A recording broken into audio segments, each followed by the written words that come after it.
Alunos, alunas, mais uma aula de História, História do Amazonas, que estamos estudando nesse terceiro bimestre.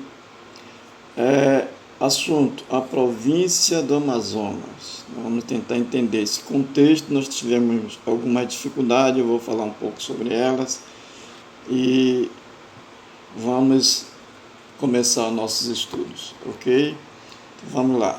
Província do Amazonas. Vamos começar pela narrativa. Essa aula terá apenas uma parte. E entrando já na narrativa do assunto, nós vamos exatamente aqui ao texto. Província do Amazonas. O Amazonas se tornou autônoma, separando-se da província do Grão-Pará.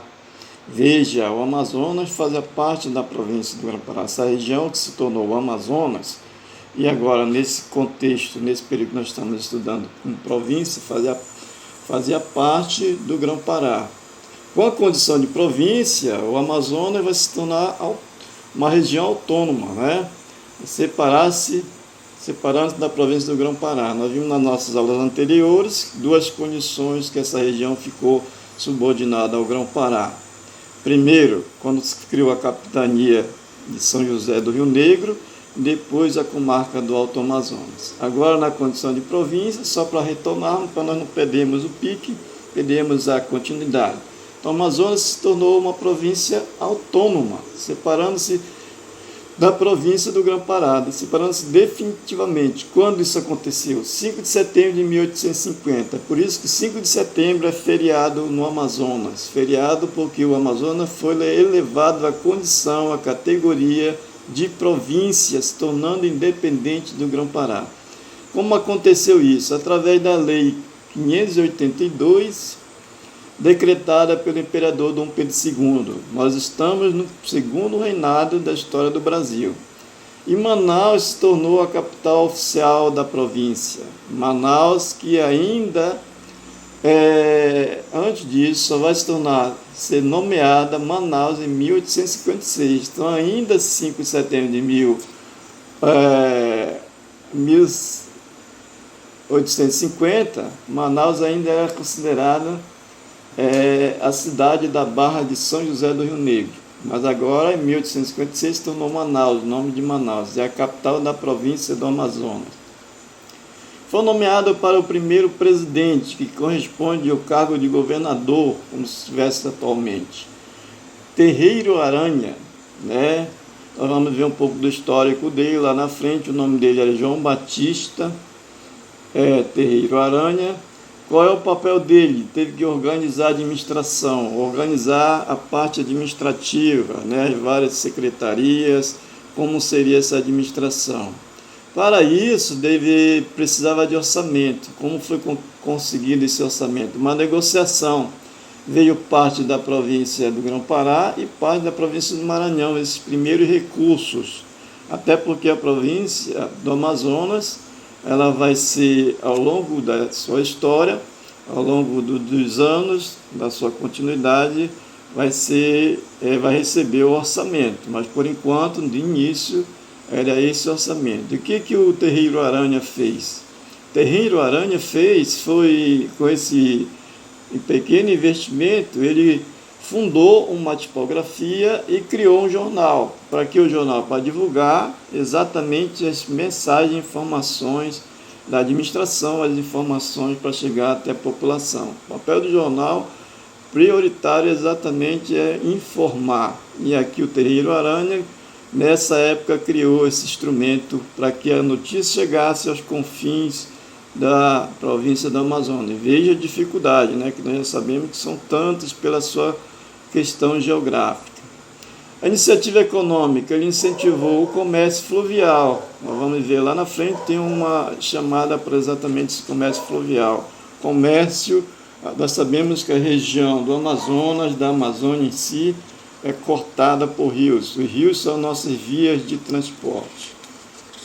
Seguindo. Manaus, naquele tempo. Olha Manaus aqui, uma foto de Manaus, uma imagem de Manaus daquela época. Uma cidade pacata, provavelmente poucos habitantes. Nós não conseguimos esses dados, é uma das dificuldades que eu vou falar lá na frente. E aqui está o Terreiro Aranha. João Batista de Figueiredo Terreiro Aranha foi o primeiro presidente. Nós falamos um pouco anteriormente. Aqui tem outros presidentes, eu não vou entrar nessa questão política de relatar nomes de presidente de província, porque nós não vamos aprender nada com isso e não vai ser cobrado em nenhuma questão de história sobre nome de presidente de província do Amazonas. Tenha certeza disso. Nós temos outros dados para ser perguntado e, infelizmente, nós tivemos dificuldades de dados para fazer essa aula.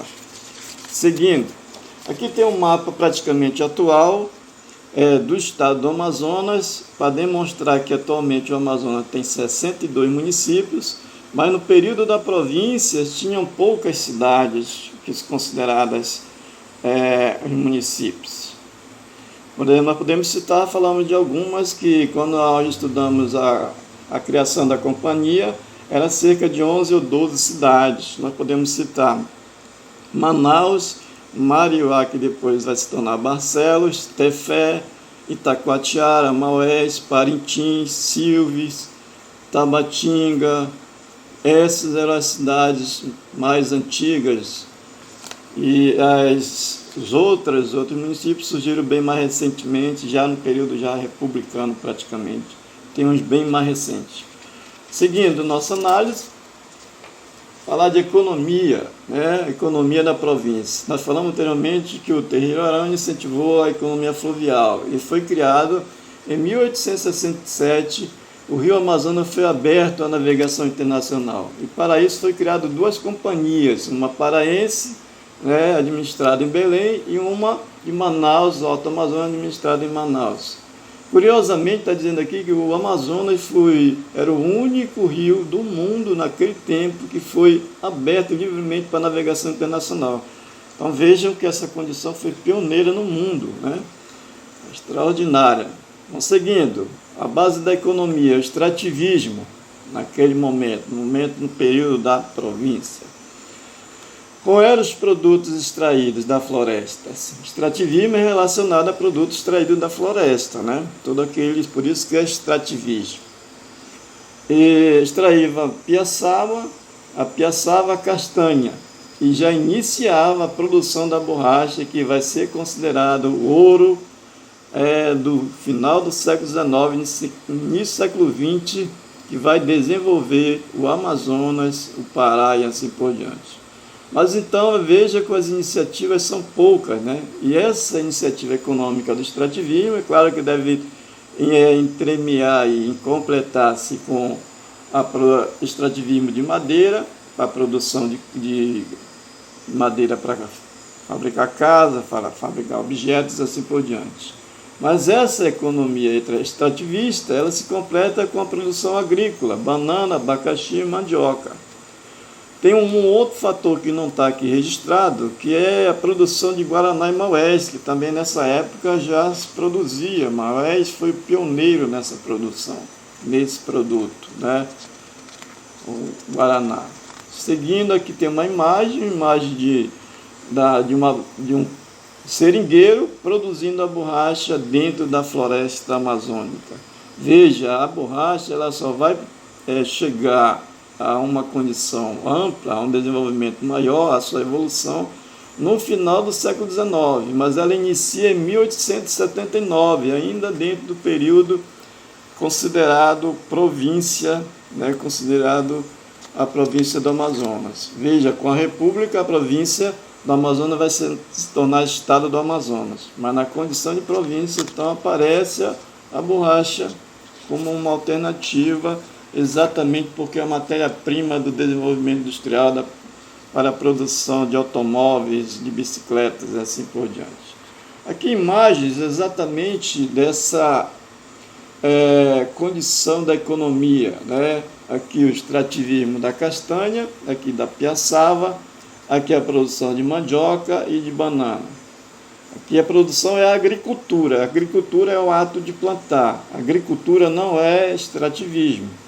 A agricultura você planta, é uma atividade desempenhada, executada. Aqui você extrai da floresta. O extrativismo é extraído.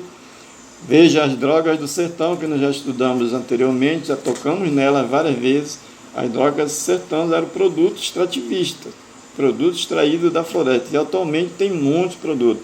Dizem até que tem uma empresa internacional, uma empresa de cosmético, uma das pioneiras, das maiores, não vou citar o nome aqui que eu não vou fazer propaganda, mas que ela faz os seus produtos baseados em essência da Amazônia. Atualmente essa empresa de cosmético está fazendo isso. Então vejo o potencial da região extrativista.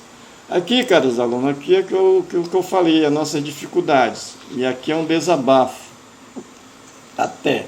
E um desabafo por quê? Porque pela coleta de dados, falta de coleta de dados sobre a sociedade, nós não sabemos o quadro social do período provincial. Não consegui até agora, vou continuar investigando, mas até agora não consegui dados sobre a sociedade, como é que ela era organizada, quais eram esses grupos sociais.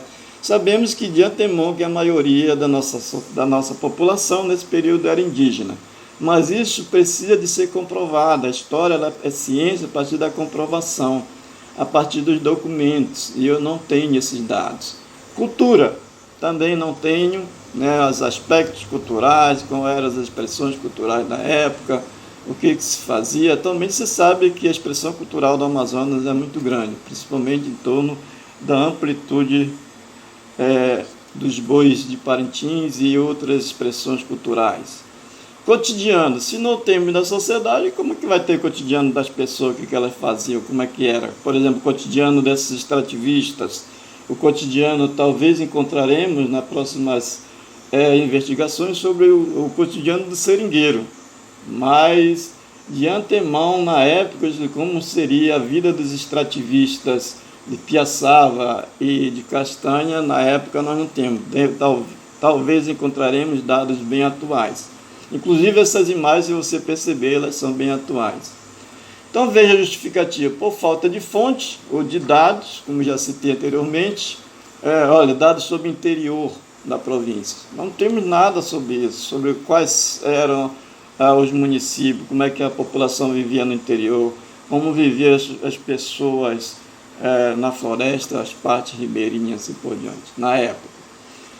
Então, por falta de fonte, dados, documentos, imagens, não consegui mais informações desse período da história, para trazermos aspectos da história social, da história cultural, da história vista de baixo, da microhistória. História social é estudar a sociedade, partir da sociedade para você entender um período histórico. História cultural, parte da cultura, analisando como fonte histórica a cultura para você reconstruir a história. História vista de baixo é você pegar as pessoas excluídas, pessoas que estão à margem da sociedade. São fatos pequenos, fatos menores para você olhar para o maior. E isso corresponde também ao caso da microhistória. Microhistória é isso: você pega fatos menores e você vai reconstruir, por exemplo, pegar um aspecto da vida cotidiana no período de 1860 e lá vai, para reconstruir o período, um dos períodos da província do Amazonas. Então, é isso. E para uma condição mais ampla do entendimento da história do Amazonas. Então, falta desses dados, a falta desses documentos, a falta dessas imagens, falta de estudos, falta de muita coisa. O Amazonas, infelizmente, nós historiadores estamos pecando, porque eu não sou historiador, eu sou professor. Eu preciso de material do historiador para aplicar a aula. Então, veja aqui. Não temos material didático para aprofundarmos o estudo de história do Amazonas para o nível fundamental 2, que são exatamente vocês como os alunos como vocês, ok? Então aqui, essa justificativa minha, professor Rodolfo, pelo aprofundamento. Nós vamos continuar estudando esse assunto, esse tema, mas não sei até quando, ok? Não sei se vou encontrar material para isso, ok?